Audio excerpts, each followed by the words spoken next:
आजकल तो ऐसी विचित्र विडंबना, चिपके रहते हैं फिर भी गालियां खाते रहते हैं, चिपके रहते हैं घर से, गालियां कितनी भी मिले लेकिन महाराज ओहो कुछ भी हो, आमचं कुटुंब है, पोतरा दोतरा पता नहीं कौन कौन,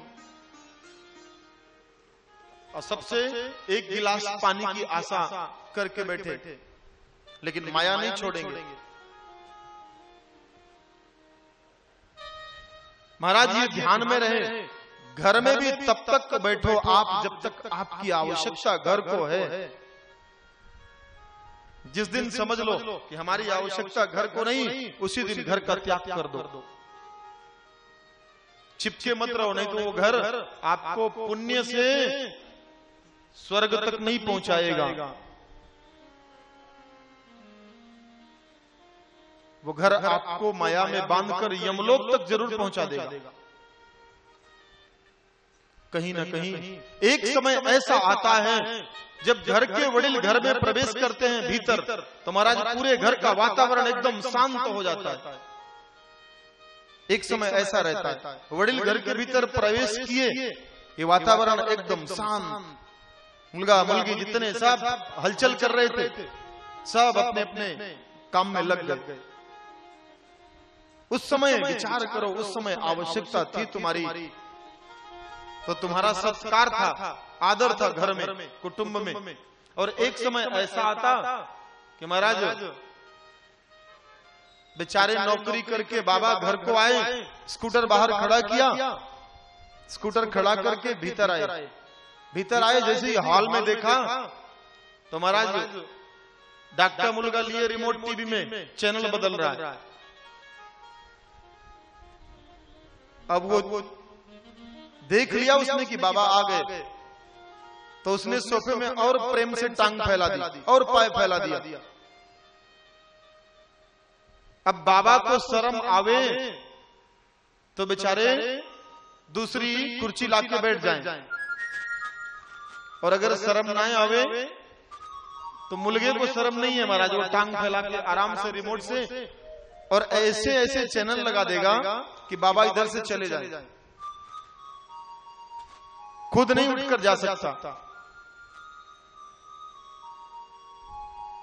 लेकिन बाबा बेचारे देखते रहेंगे और बोलेंगे, अपने से कुर्सी लाकर आराम से बैठ जाएंगे, थोड़ा हवा लगेगी, अब वर्क से आए हैं, थकान होगी, तो मुलगे को बोलेंगे बेटा पानी लाओ। एक बार तो सुनेगा ही नहीं। क्यों? टीवी में महाराज कोई उसका महत्वपूर्ण कार्यक्रम आ रहा होगा ना, इसलिए एक बार तो सुनेगा ही नहीं। दोबारा यदि फिर से बोलेंगे तब सुनेगा, बोलेगा हाँ बोलिए क्या बात है, अरे बेटा पानी तो पिला दो, मम्मी कहाँ है, मम्मी घर में नहीं है क्या? तो महाराज बेटा उठेगा, जोर से रिमोट सोफे में पटक देगा, लेकिन टीवी का सीरियल नहीं बदल सकता, रिमोट पटक देगा, भीतर जाएगा, महाराज तांबिया उठाएगा, पानी भरेगा, लाएगा, लो, जैसे कोई दुश्मन को पानी देता है ऐसे। क्यों? ध्यान उसका सीरियल में लगा हुआ है ना। और अगर बाबा अपने हाथ से पानी पकड़ लिए तो ठीक, नहीं तो वही पानी टेबल में रख देगा, दोबारा यह भी नहीं पूछेगा कि पानी पीना भी है अथवा नहीं। बाबा को बेचारे को चाहिए प्यास ज्यादा हो तो महाराज खुद से पानी उठाएं और पिए। अब पानी पी लिया, अब चाय पीने की इच्छा होती है, पूछेंगे बेटा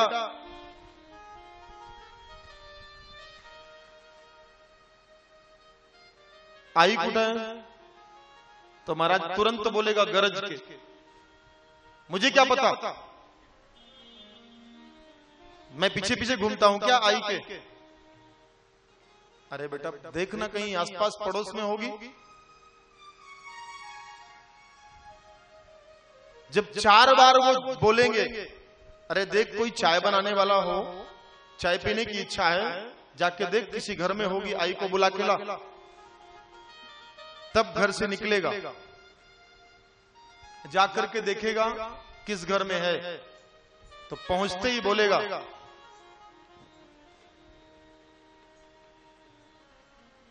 आ गए हैं साहब,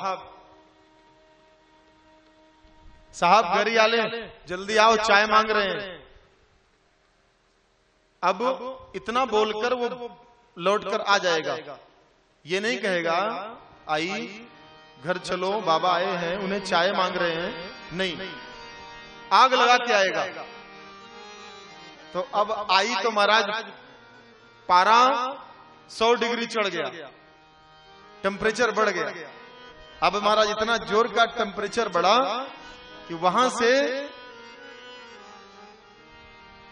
गई थी चंद्रमुखी पड़ोसी के घर, लेकिन बेटे ने जाकर बना दिया उसको सूर्यमुखी।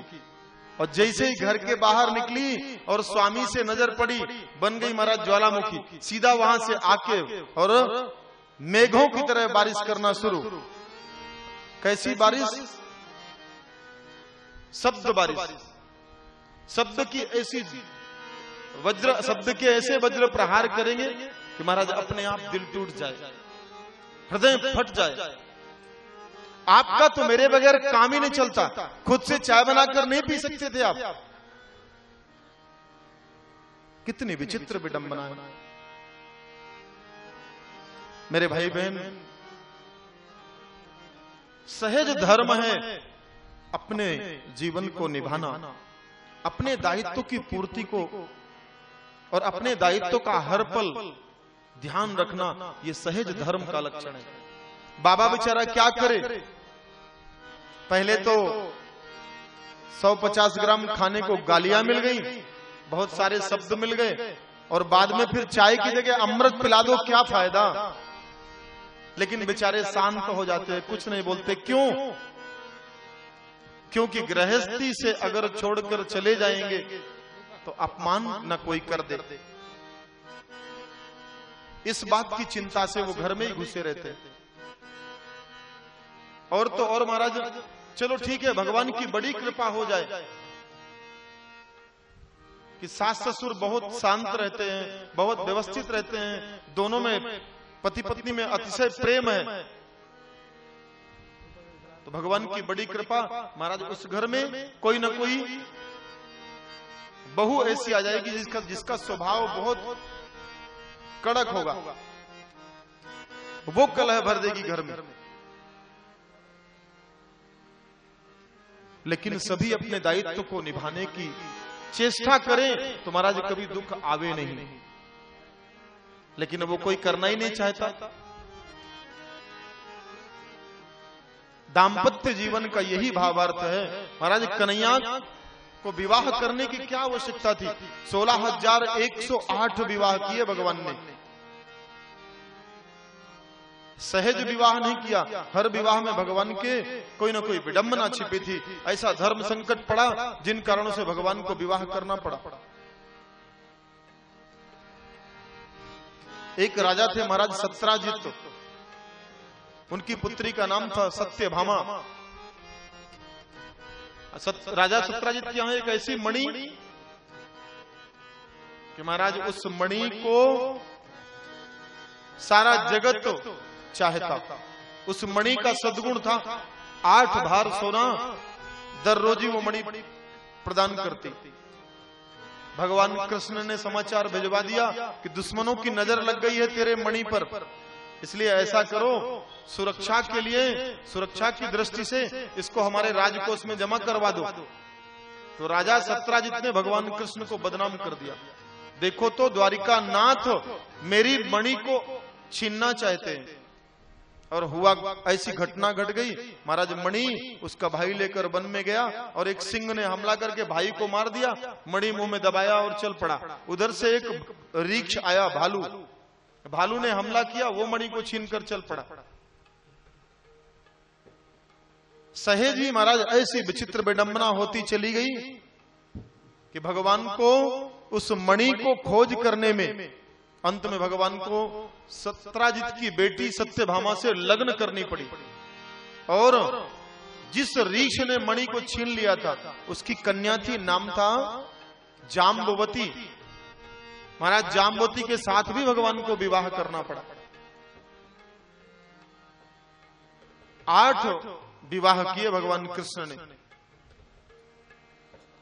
8 पटरानियों का नाम महाराज, प्रथम रुक्मिणी, दूसरी जाम्बवती, तृतीय सत्यभामा, चौथी मित्रविंदा। बिंद और अरविंद नाम के 2 भाई इतने दुष्ट वृत्ति के, इतने बलवान कि महाराज उनके घर में 7 बैल और इतने तगड़े तगड़े बैल थे और संकल्प कर लिया कि जो कोई 7 बैलों को एक डोरी में नाथ देगा, नकेल पहना देगा नाक में, उन्हीं से अपनी बहन का विवाह करेंगे। महाराज जगत में कोई भी नाथ नहीं सका। अंत में उन्होंने खुद समाचार भेजा मित्रविंदा जी ने कि द्वारिकानाथ, समय बहुत बीत गया, अब तो आप ही हमारे सहारा हो। तो अंत में द्वारिकानाथ जी ने आकर के और 7 को एक डोरी में बांध दिया और महाराज मित्रविंदा को ले गए। 5वां विवाह भगवान का हुआ जया के साथ। 6वां विवाह भगवान का हुआ लक्ष्मणा के साथ। 7वां विवाह भगवान का हुआ भद्रा के साथ। 8वां और अंतिम विवाह भगवान का हुआ कालिंदी, जो साक्षात यमुना है।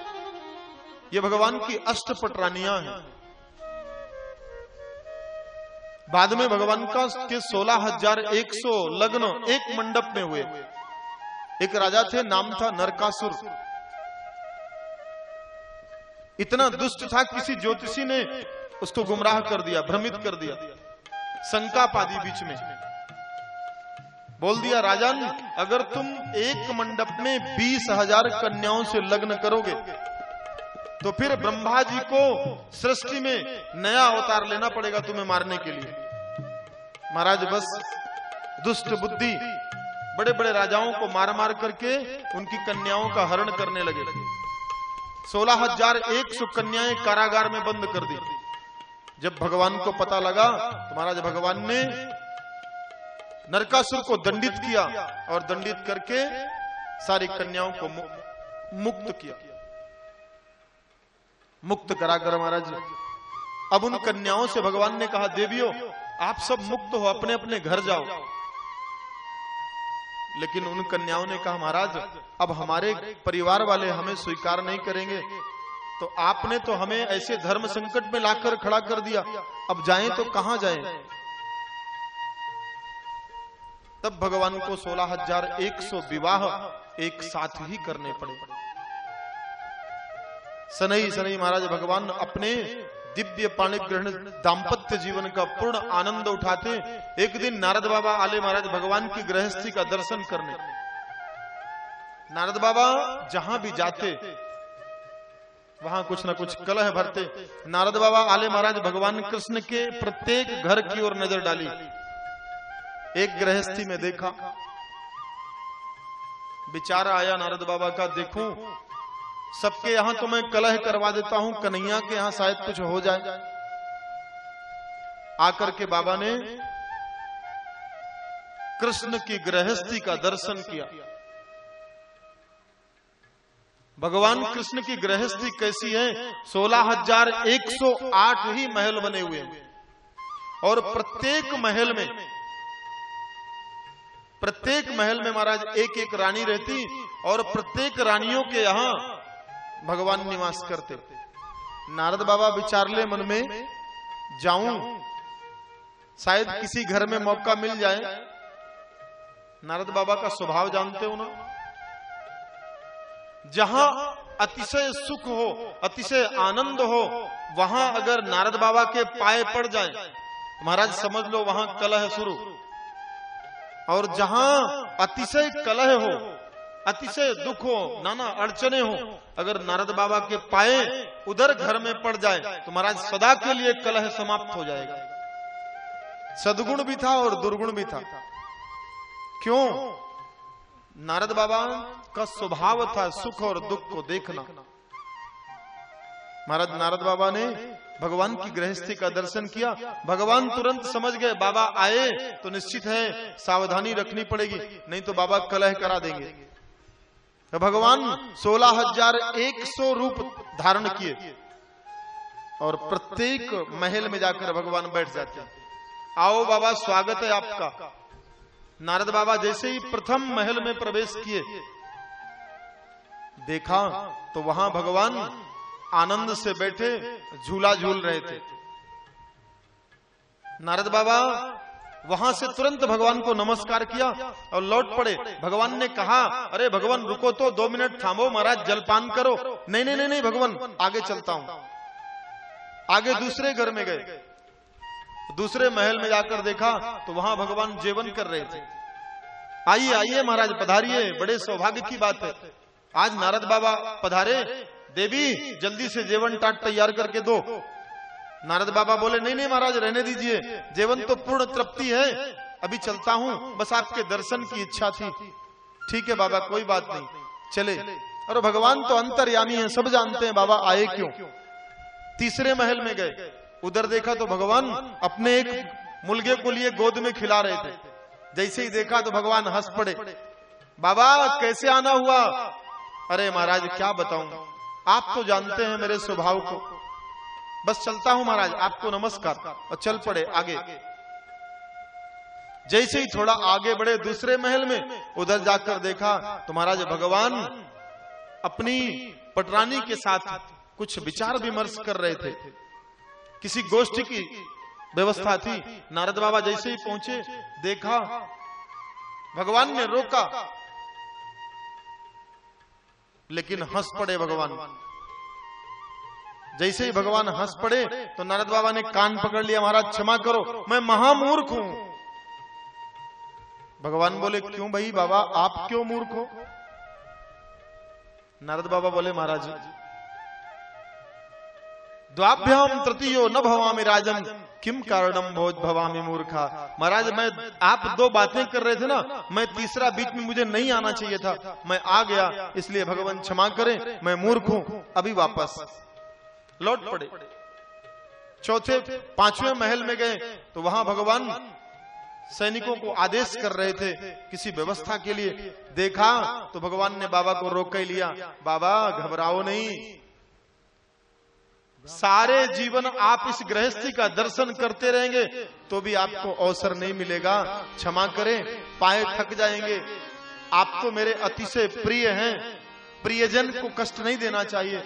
आप महाराज विराजिए, देवी भगवान को लाकर के पानी पिलाओ, भगवान का सत्कार करो, भगवान आज हमारे गृहस्थी में पधारे हैं। तो नारद बाबा शर्मा गए, सर नीचे कर लिया और हाथ जोड़कर भगवान से प्रार्थना की।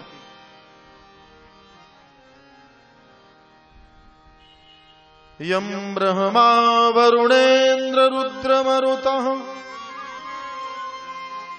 स्तुवन्ति दिव्यैस्तवैः वेदैः साङ्गपदक्रमोपनिषदैः गायन्ति यं शामगा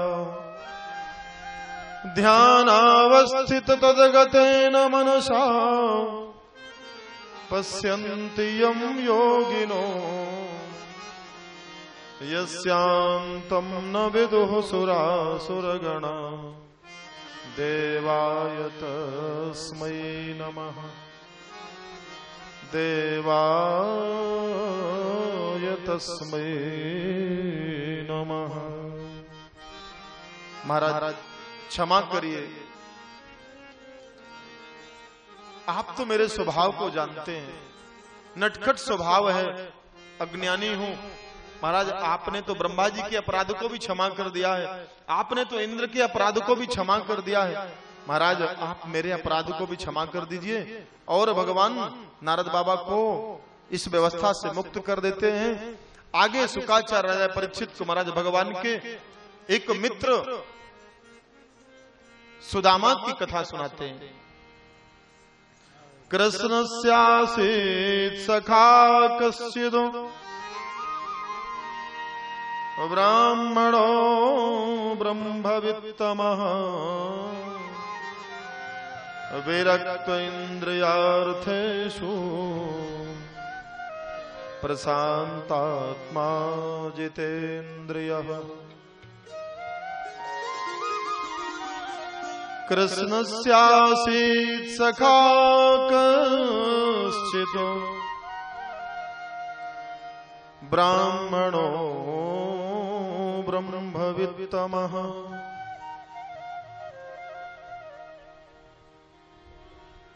विरक्त इन्द्रियार्थेषु प्रशान्तात्मा जितेन्द्रियः। भगवान के परम मित्र थे, नाम था सुदामा। भागवत जी में नाम तो आया ही नहीं। ऋषियों ने सिद्ध कर दिया कि वास्तविक ये भगवान के प्रिय मित्र सुदामा ही है। नहीं, बाकी केवल इतना आया है, कृष्ण स्यासीत सखा कश्चित। भगवान के एक अति प्रिय सखा थे, उनका नाम दे दिया सुदामा। महाराज भगवान का अतिशय कोई यदि प्रेमी था तो सत्य है, प्रमाण दिया ऋषियों ने। महाराज मित्र सुदामा भगवान के अतिशय प्रिय थे। प्रतिपल महाराज ऐसे स्मरण करते, एक पल के लिए भी भगवान की याद नहीं भुलाते। जहां बैठते महाराज वहीं याद करते। और तो और सब कुछ जानते हुए भी सुदामा जी ने कभी अपने घर में प्रकट नहीं किया।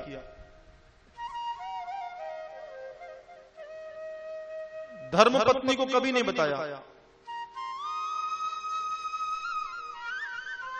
जहां कहीं सुदामा जी बैठते, जब अतिशय ध्यान में आता,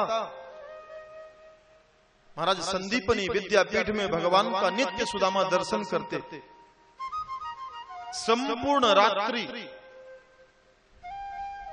शाला में जब सारे विद्यार्थी सो जाते तो महाराज सुदामा जी संपूर्ण रात्रि भगवान के चरणार बिंदों का और भगवान के दिव्य मुखार बिंद का मुख का दर्शन करते रहते थे।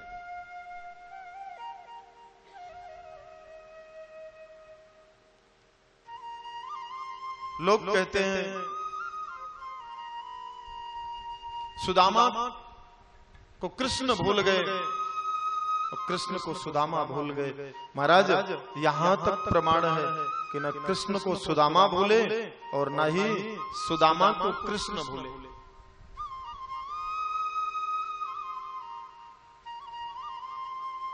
जहां बैठते, अगर कहीं दो चार मित्रगण बैठ जाते तो महाराज बस होने लगती चर्चा। और चर्चा करते करते सुदामा जी रो पड़ते और महाराज हर क्षण उन्हीं का स्मरण करते।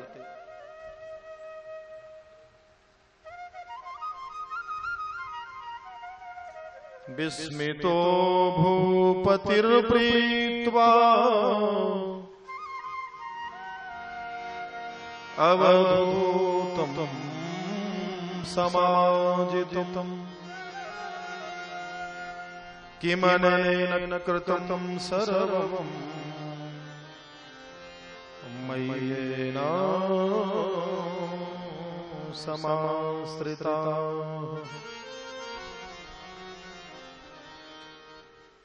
सुदामा जी की गृहस्थी महाराज दर्शन करने योग्य थी। आजकल अगर किसी के जीवन में दुख आ जाए ना तो वो अपने दुख में ही दुखी रहता है और बुराइयां दुनिया से कर लेता है।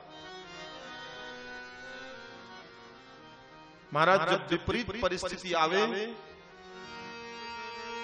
जब दुख की पराकाष्ठा, दुख की सीमा पार होने लगे, उस परिस्थिति में अपना कुटुंब किसे मानना चाहिए? धैर्यं च पिता क्षमा च जननी धर्मः सुता बान्धवः गृहं दृष्टय सहस्राणां दयां भगिनी समाजितो। जब अतिशय दुख की परिस्थिति हो तो महाराज सुदामा जी जैसा व्यवहार करना चाहिए। धैर्य को, आजकल किसी के जीवन में थोड़ा सा भी दुख आया तो महाराज सबसे पहले वो ये देखता है कि मेरे दुख में सहारा देने के लिए मेरे दुख में मेरे घर आया कौन था। ये राग है, ये विराग नहीं है, राग है, अतिशय राग है। ऐसे व्यवहार में मत पड़े महाराज। जो सबसे उत्तम 4 गुण हैं जो कभी साथ नहीं छोड़ते जीव का, विपरीत परिस्थितियों में, दुख के समय में धैर्य को अपना बाप बना लेना चाहिए। धैर्यं च पिता, धैर्य को अपना वडिल मान लेना चाहिए। और क्षमा को अपनी आई मान लेना चाहिए। क्षमा च जननी, धर्म को अपना मित्र मानना चाहिए अथवा बंधु मानना चाहिए। और दया को अपनी बहन मान लेना चाहिए। महाराज दया कभी नहीं छोड़नी चाहिए। क्रोध पाप कर मूल है,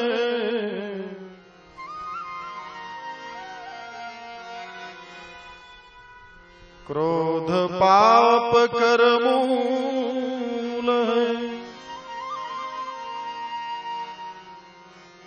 द्वेष मूल अभिमान, तुलसी दया न छोड़ियो, जब लग घट में प्राण। महाराज दया तो कभी छोड़नी नहीं चाहिए। इन चारों को, दया को अपनी बहन मान लेना चाहिए। ये जो 4 हैं कुटुंबी, ये सतत 24 तास साथ में ही रहते हैं, कभी साथ नहीं छोड़ते। धैर्य अपना अपने साथ रहता ही रहता है। धैर्य को अपना वडिल मान लेना चाहिए अथवा बाबा मान लेना चाहिए। क्षमा को अपनी मां मान लेना चाहिए। धर्म को अपना मित्र अथवा बंधु मान लेना चाहिए। और दया को अपनी बहन बना लेना चाहिए। महाराज वो कभी परास्त नहीं हो सकता, कभी उसका पराभव नहीं होगा, हमेशा विजयी रहेगा वो। हर क्षण बैठकर महाराज नारद बाबा भगवान का स्मरण करते और जैसे ही कोई चर्चा करता तो बस रो पड़ते और तुरंत कन्हैया की याद करते। क्यों? जगत विख्यात हो गए थे नारद, जगत विख्यात हो गया था महाराज इस मित्रता का भाव। लेकिन उनकी पत्नी को तब भी ज्ञात नहीं था।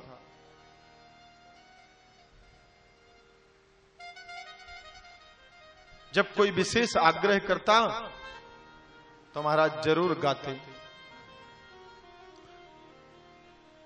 क्योंकि जिस वक्त भगवान से सुदामा जी की भेंट भई उस वक्त महाराज अति निर्मल स्वभाव था भगवान का। ऐसा निर्मल स्वभाव था और इतना भोला भाला स्वभाव था महाराज कि ऋषियों ने उस स्वभाव का भी वर्णन कर दिया।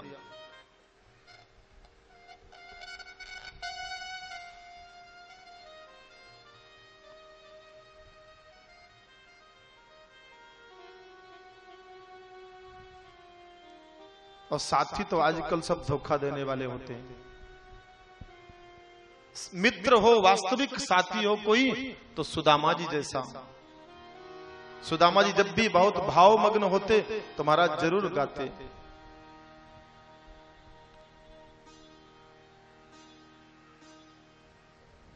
मेरा एक साथी है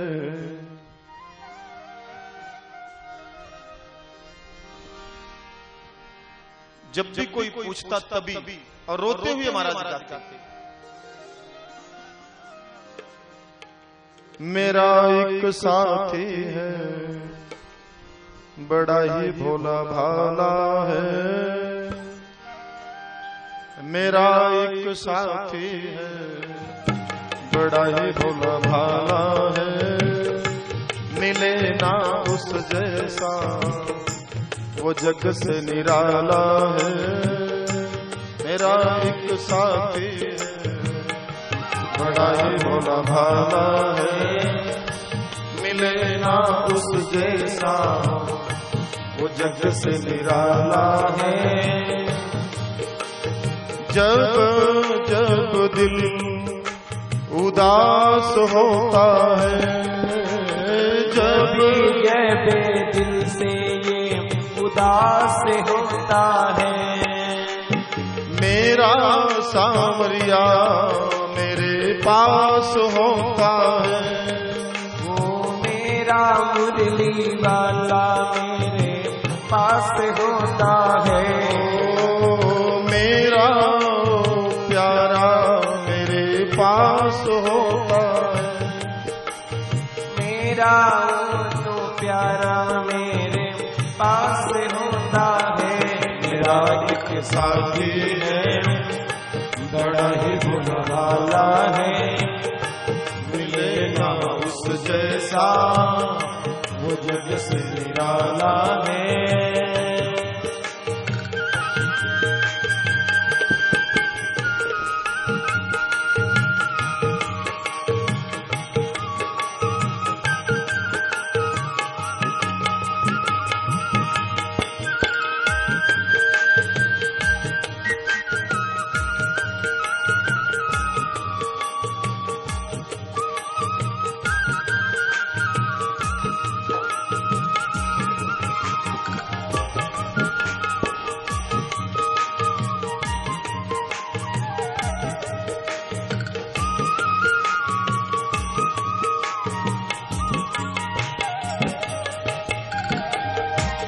महाराज जहां कहीं बैठते सुदामा जी, एक पल के लिए भी कोई कहता है सुदामा जी ने भगवान के चने चुरा कर खा लिए। अरे ये तो भक्तों के भाव हैं। मित्र को कभी कुछ चुराने की आवश्यकता नहीं पड़ती। मित्र तो हर वक्त मित्र की याद में रहता ही रहता है। महाराज सुदामा जी एक पल के लिए भी अकेले यदि हो जाते तो महाराज बस रोते ही रहते और स्मरण वही करते कि अब मैं कन्हैया तेरी कृपा से तेरी विडंबनाओं में अवश्य सम्मिलित होऊंगा।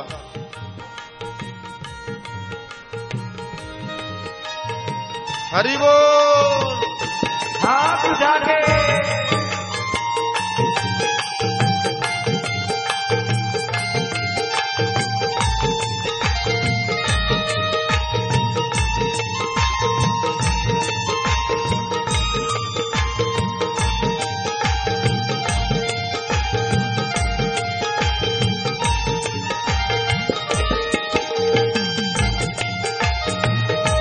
हरि बोल।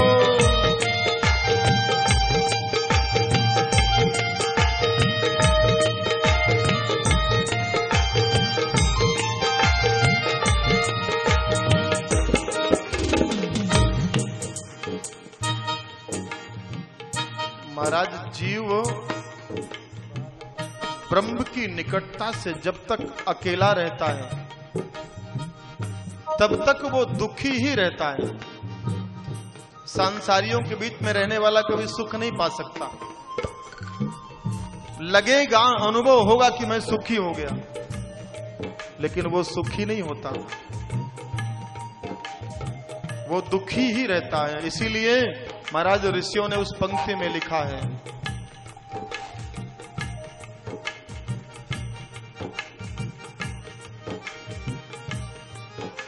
और तो और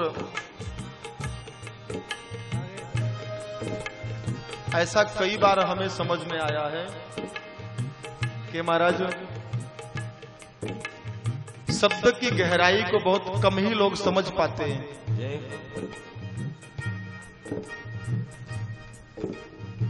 इसलिए जब किसी भी भाव रस का वर्णन हो तो महाराज शब्द की गहराई थोड़ा विवेक में जाकर के जरूर विचार करेंगे।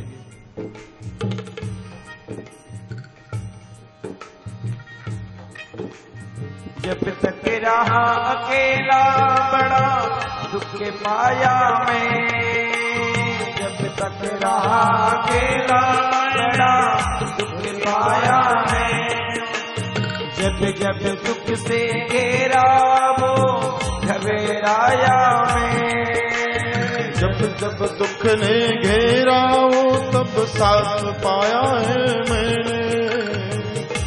ये सारी दुनिया में प्रभु का सहारा है, ये सारी दुनिया में प्रभु का सहारा है, मिले ना उस जैसा वो जग से निराला है, मेरा एक साथी है बड़ा ही भोला वाला है।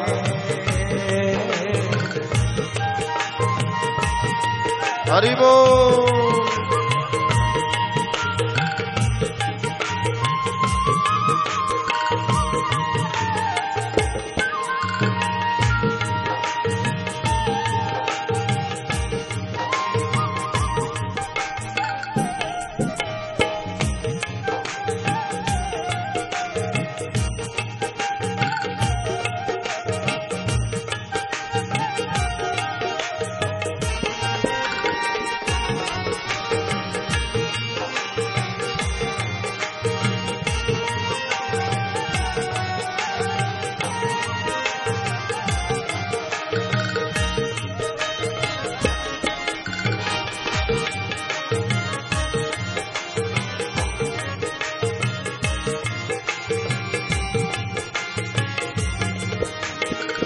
महाराज ऐसी अद्भुत पंक्तियां दी हैं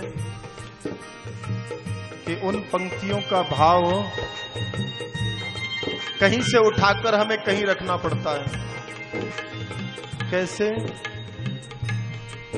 ओ नई नई पहचान बदल गई रिश्ते में, ओ नई नई पहचान बदल गई रिश्ते में, ओ नई नई पहचान बदल गई रिश्ते में, ओ नई नई पहचान बदल गई रिश्ते में, ठाकुर जी मेरा सौदा पट गया सस्ते में, ठाकुर जी मेरा सौदा पट गया सस्ते में, ओ ठाकुर जी मेरा सौदा पट गया सस्ते में, ठाकुर जी मेरा सौदा पट गया सस्ते में। महाराज फिर इससे सस्ता सौदा क्या हो सकता है? सारी व्यवस्थाएं फ्री में मिल जाए, ठाकुर जी की कृपा नहीं तो और क्या है? तभी तो कहा महाराज नई नई पहचान बदल गई रिश्ते में, और अब पहचान रिश्ते में बदल जाए तो महाराज सौदा तो सस्ते में पट ही जाता है ना। इसलिए पंक्ति में कितना दिव्य लिखा है महाराज, नई नई पहचान बदल गई रिश्ते में, एक नई नई पहचान बदल गई सस्ते में, ठाकुर जी मेरा सौदा पट गया सस्ते में, ठाकुर जी मेरा सौदा पट गया सस्ते में। जब जब मैं गिरने लगा, जब जब मैं गिरने लगा, उसी ने उठाया है महाराज, उसी ने उठाया है। जब जब दिल उदास होता है, मेरा मुरली वाला मेरे साथ होता है, मेरा एक साथी है, बड़ा ही भोला भाला है, मिले ना उस जैसा, वो जग से निराला है।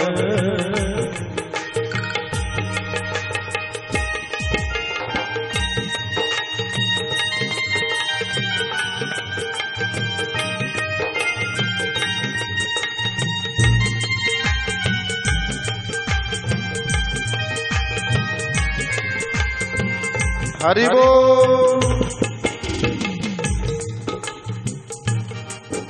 महाराज जब जीव क्रियाओं में फंसता है ना, तो दूर दूर तक कोई मार्ग नजर नहीं आता। और सुदामा जी को भी महाराज कोई मार्ग नजर ना आवे, तो बस उसी क्रिया को निरंतर मित्र के उस भाव को ही गाते रहते।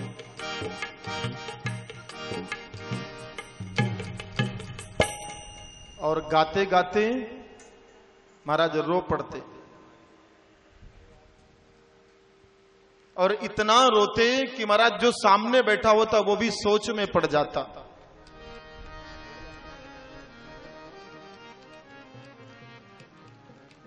और पूछ पड़ता, अरे सुदामा, बार बार जब भी ऐसी बात आती है तो मित्रता की याद करता है। हमने सुना है कि तेरा जो मित्र है वो महाराज द्वारिकानाथ है।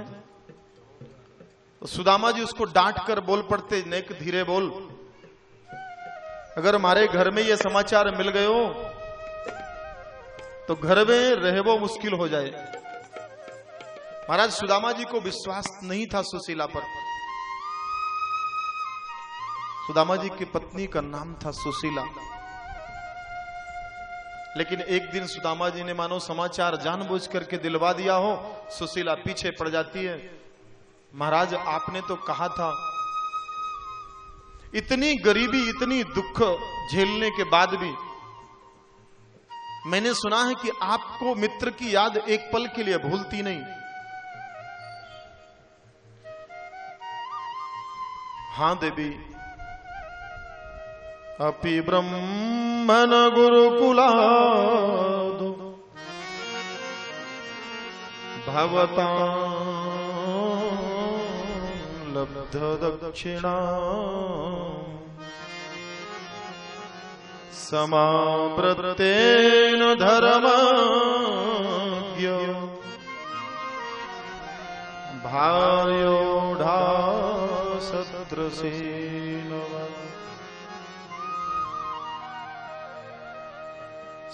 सतानादाय विप्राग्नो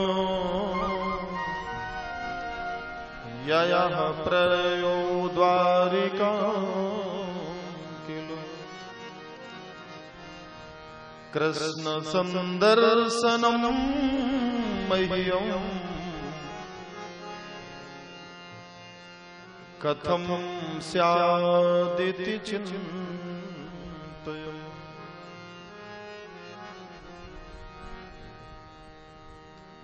अरे देवी सुशीला, कैसे बताऊं, वो मित्र है मेरा, याद तो मुझे उसकी हर पल आती है, लेकिन मित्रता इतनी जूनी हो गई है कि अब वो राजा कहां मैं प्रजा।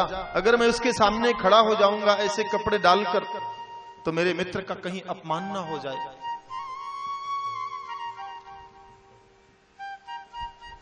और मित्र का अपमान मैं चाहता नहीं।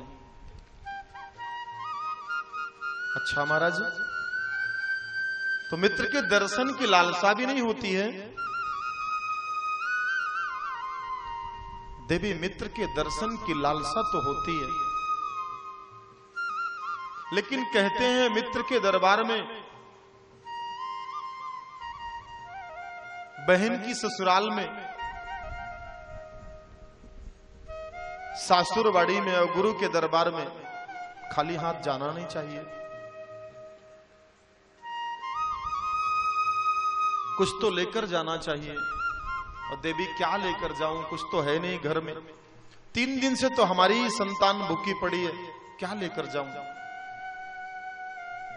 सुशीला ने कहा, महाराज वो चिंता छोड़ दीजिए, आप ये विचार करिए कि जाना है।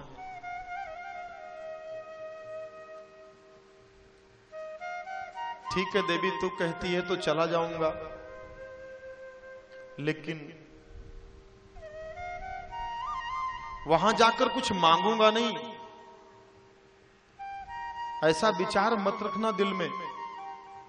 मानो सुशीला मन ही मन ये कहती हो, अरे द्वारिकानाथ आप तो अंतर्यामी हैं, आप तो हमारी गृहस्थी के एक एक। महाराज सुशीला के पास भांडे भी मिट्टी के थे, वो भी व्यवस्थित भांडे नहीं। पौष का महीना, महाराज पोरबंदर में इतनी भयंकर सर्दी पड़ती है, और उस ठंडी में घर में रजाई भी नहीं सुदामा जी के पास, और 3-3 संतति का पालन सुशीला कैसे करती रही होगी भूखे पेट। महाराज एक समय तो ऐसी परिस्थिति आई कि 3 दिवस और 3 रात्रि बरोबर महाराज सुदामा जी की संतति भूखी रह गई। जब इतनी संतति का त्रास देखा तब सुशीला ने रोकर कह दिया, महाराज आपको मित्र की याद नहीं आती? क्यों? सुशीला को पूर्ण विश्वास था कि वो तो परम दयालु है, उसे तुरंत अनुभव हो जाएगा कि सुशीला को क्या चाहिए, जबकि सुशीला ने कभी भगवान का दर्शन नहीं किया। सुदामा जी बोले, ठीक है देवी तेरी इच्छा यदि है तो जरूर जाऊंगा। और महाराज सुदामा जी चल पड़ते हैं। एक धोत्र है, उसी में नीचे बांधा हुआ है और ऊपर डाली हुई है। अर्ध भाग नीचे बांध रखा है और अर्ध भाग ऊपर डाल रखा है। एक झोली लटकाई,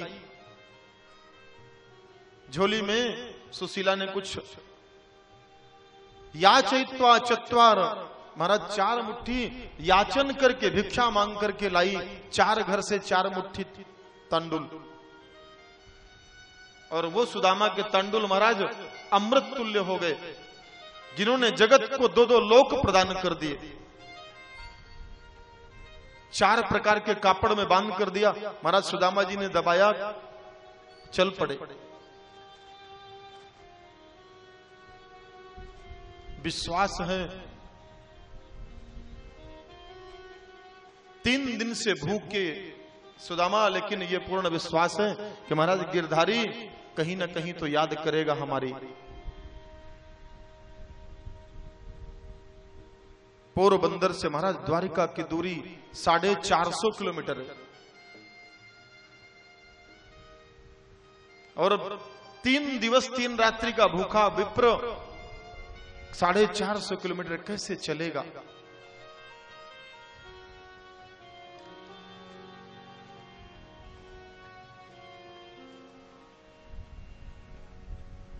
चलने की भी एक सीमा होती है।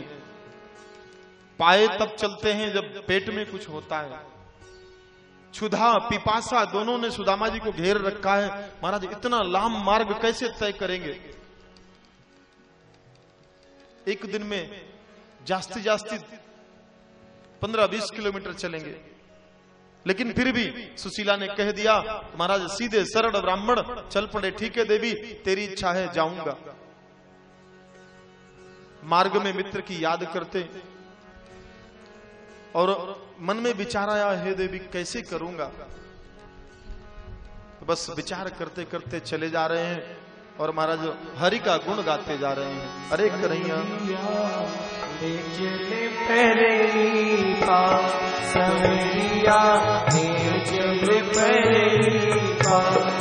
कन्हैया ले चलो पैरी पार, कन्हैया ले चलो पैरी पार।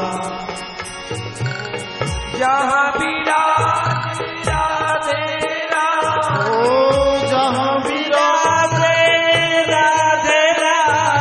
अलमेरी दरबार सवैया ले चल पैरी पार, कन्हैया ले चल पैरी पार, सवैया ले चल पैरी पार।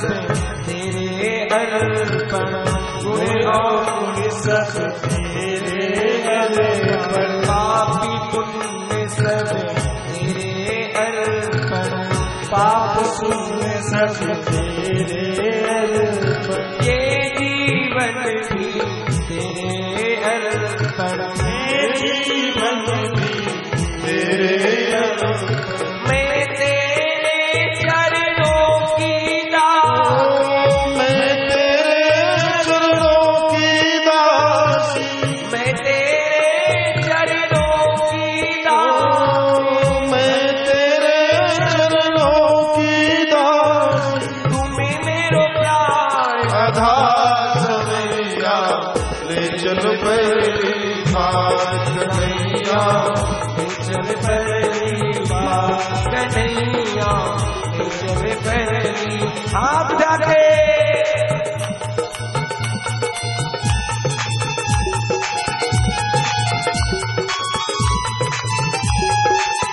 हरि बोल राधे।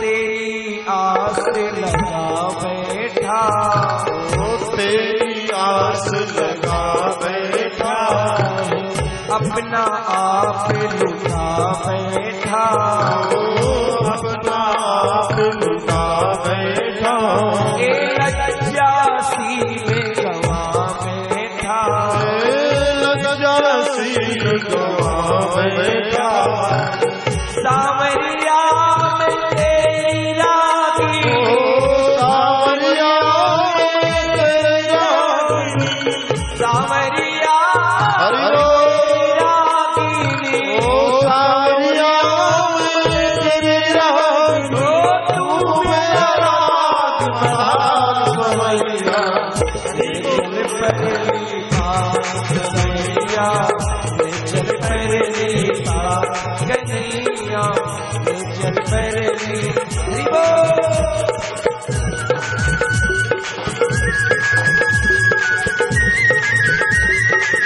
सब लोग ताली बजा के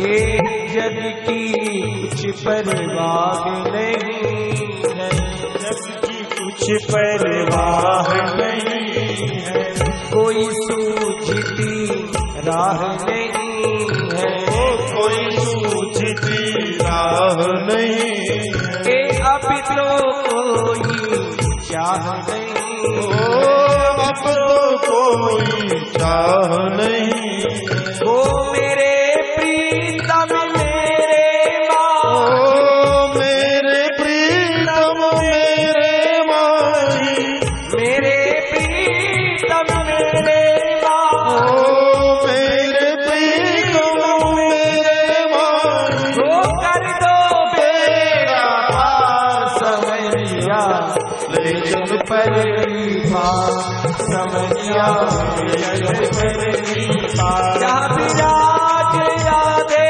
रानी, जहाँ विराज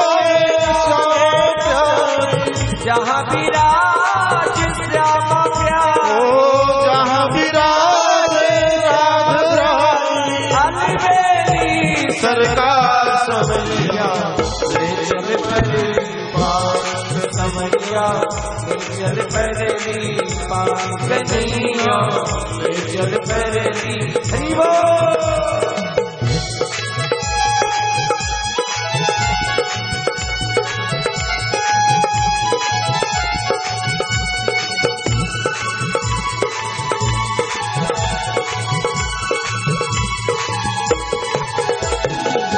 आनंद घन यहाँ बरस रहा है, आनंद घन यहाँ बरस रहा है, पत्ता पत्ता हरस रहा है, पत्ता पत्ता हरस रहा, ए प्यू प्यू पपीहा बोल रहा, प्यू प्यू पपीहा बोल रहा, वो कहता हूँ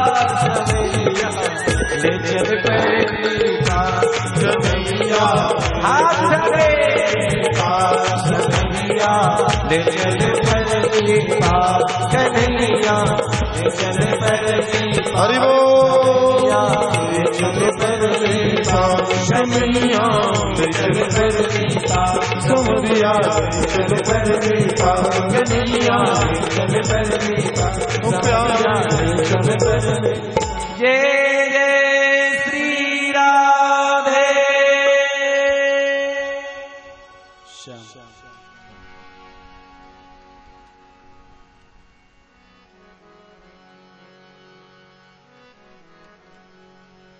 पोरबंदर से महाराज 12 किलोमीटर तक सुदामा जी चले। एक दिवस में 12 किलोमीटर मार्ग तय किया सुदामा जी ने। और जैसे ही महाराज संध्याकालीन बेला हुई, रात्रि एक वड़ की झाड़ के खाले महाराज सुदामा जी विश्रांति के विचार में लेट जाते। और जैसे ही सुदामा जी विश्रांति में गए, ऐसा भगवान का मित्रवत भाव, मित्रवत प्रेम उठाकर सुदामा जी को महाराज द्वार में खड़ा कर दिया, द्वारिका के द्वार में खड़ा कर दिया। और जैसे ही सुदामा जी ने देखा तो महाराज एक बार सुदामा जी अपने कपड़ों की ओर देखें और एक बार मोटे मोटे महलों के द्वार देखें। आश्चर्यचकित हो गए सुदामा, कौन सी नगरी आ गई, मैं कहां पहुंच गया, सोया तो मैं झाड़ के खाले था, इधर कैसे पहुंच गया।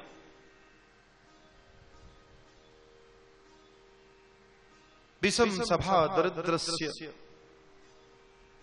लेकिन महाराज सुदामा जी दरिद्र नहीं थे। गरीब होना एक अलग बात है, दरिद्र होना अलग बात है।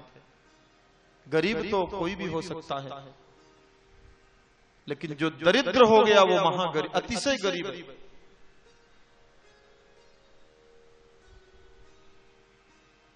महाराज विडंबना ऐसी, विचार करते करते सुदामा जी के मन में आया, अब किसी से परिचय पूछूं भैया। सुदामा जी पूछ पड़े। एक बढ़िया पगड़ी बांधे, पीताम्बर धारण किए, 12 बंडी पहने हुए उधर से चले आ रहे थे। महाराज सुदामा आपको नमस्कार करता है। महाराज ये कौन सी नगरी है? बोला बाबा आप यहां पहली बार पधारे हैं? हाँ भैया पहली बार आया हूं, ये कौन सी नगरी है? तुरंत उन्होंने बोल दिया बाबा ये हमारे श्री द्वारिकानाथ जी की द्वारिका नगरी है। भैया आपके द्वारिकानाथ? ओहो हो, कोई मोटे यहाँ के राजा होंगे जिनका नाम होगा द्वारिकानाथ। एक बार पूछा, दूसरे से पूछा,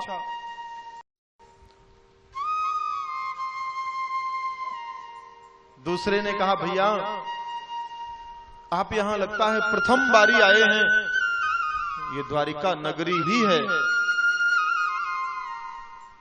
सुदामा जी विचार करते, जो ही मिले वही बोले जय श्री राधे, जय श्री